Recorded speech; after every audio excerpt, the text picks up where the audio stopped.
for today's video. Yan si Elec.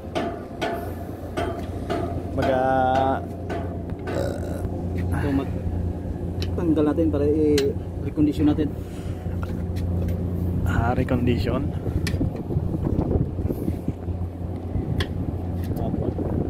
Okay.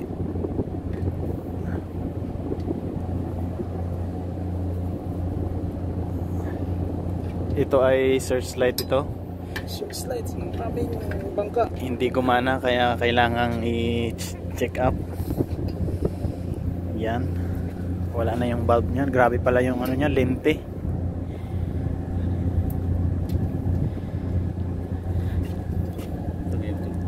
Okay. Yan. Napatayo ba? Oh, yan. Alright. Alright, okay pa sa alright. Ito si Leki. Follow nyo si Leki sa kanyang YouTube tsaka Facebook account. So ayun guys, nandito kami sa anong pangalan itong Anchorage ito? Sa Subic. Dito kami sa bandang labas. Hindi kami pinapasok ng ano kasi nagbabalas pa kami.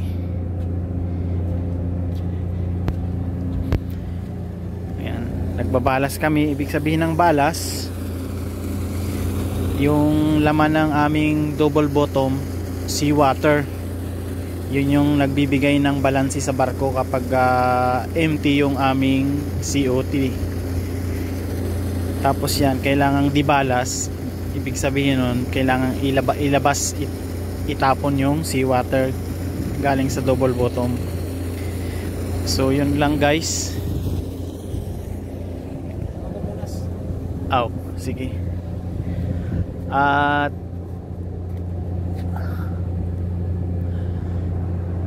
ito yung kung mapapansin nyo, yan yung dalawang yung sa taas, mga radar yan. Itong malaki ganun din.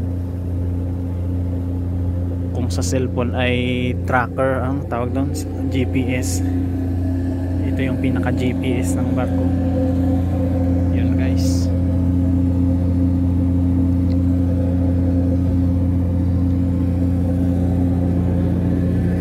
Tapos na po ako mag duty.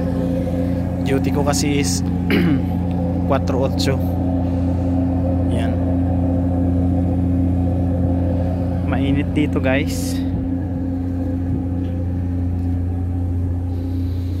Kaya video muna tayo dito. Hindi naman ganun kalaki tong barko na to, pero pag na-maintain yung maintenance nito, okay naman siya. Ayan guys. So yun lang guys. Ito yung mga antena.